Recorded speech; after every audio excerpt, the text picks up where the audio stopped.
මේ දවස්වල ගොඩක් ප්‍රශ්නේ නේද? වෙනදට වඩා.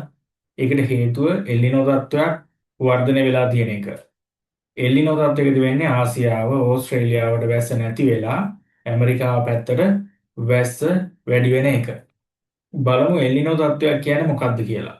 ඊට කලින් අපි දැනගන්න ඕනේ කොහොමද වැස්ස වැටෙන්නේ කියලා. වැස්ස දැනෙන්නේ දැන් මේ ඇඳලා තියෙන්නේ මුහුදේ මතුපිට ජල ස්තරය. හරි.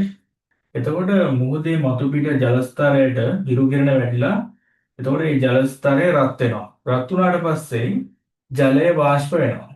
ජලය වාෂ්පීභවනය වෙලා ඒ ජලය එක්කාසු වෙනවා මෙන්න මේ වගේ වලාකුළු වල. එතකොට දැන් ජල වාෂ්ප ප්‍රමාණය වැඩි වුණාම වලාකුළු බර වෙනවා. එතකොට මොකද වෙන්නේ? ජල බිඳු විදිහට පහළට වැටෙනවා.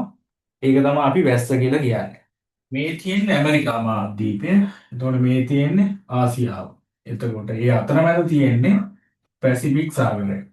එතකොට සාමාන්‍ය තත්ත්වයටදී ඇමරිකාවේ ඉඳලා ඒ කියන්නේ පැසිෆික් සාගරයේ නැගෙනහිර පැත්තේ ඉඳලා බටහිර පැත්තට සුළං ප්‍රවාහයක් හමනවා.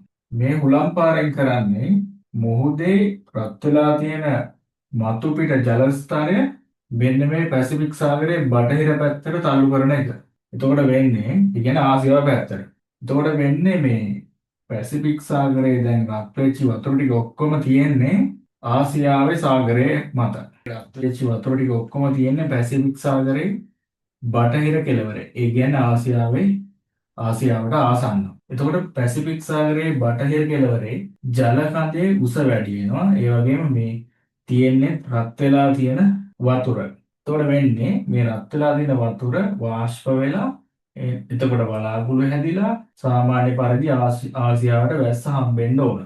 එල්නිනෝ තත්ත්වයකදී වෙන්නේ මෙන්න මේ හුළම් පාර නැති වෙන. මේ හුළම් පාර නැතුණු ගමන් දැන් බලන්නකො මේ ජල කඳේ මෙන්න මේ කෙළවර. ඒ කියන්නේ පැසිෆික් සාගරයේ බටහිර කෙළවර උස වැඩි. එහෙනම් උස වැඩි කියන්නේ වැඩි උප ශක්තියක් තියෙනවා මෙන්න මේ ජලාංශු වලට.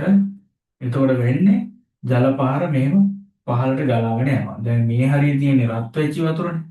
ඒ ටික ඔක්කොම පහළට ගලා ගිහිල්ලා මේ ඇමරිකා මහද්වීපය ආසන්නයේ රත් වෙච්ච වතුර ඔක්කොම ටික මේ පැත්තේ ගොඩ ගහනවා. හරි.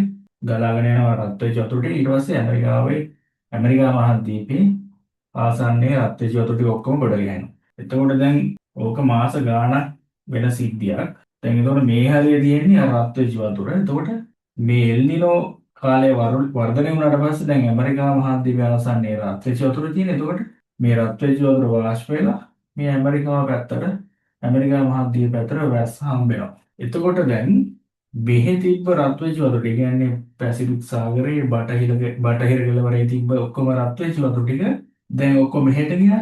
ඒ කියන්නේ මේ පැත්තේ දැන් රත් වෙච්ච වතුර ටික ඔක්කොම මෙහෙට ගියා නම් අර යට තියෙන සීතල වතුර ඔක්කොම උඩට එනවා. එතකොට මෙතන තියෙන්නේ ඒ කියන්නේ පැසිෆික් සාගරයේ බටහිර කෙළවරේ මුහුදේ ඉහළ ජල ස්තරය සීතලයි. කියන උන මාස ගාණක් මෙන්න මේ ඉහළ ජල ස්තරය සීතලව තියෙන හින්දා වැස්ස නැහැ ආසියාවට. එතකොට දැන් වැස්ස එන්න නම් මේ ජල ස්තරය රත් වෙන්න ඕනේ. රත් වෙලා අදාළ ප්‍රමාණයට රත් වුණාට පස්සේ තමයි වාෂ්ප වෙන්න පටන් ගන්න වහින්න පටන් ගන්න. එතකොට ඒක වෙන්න මාස 3ක් 5ක් වගේ කාලයක් යනවා. හරි. ඕක තමයි එල්නිනෝ තත්ත්වයක ස්වરૂපය.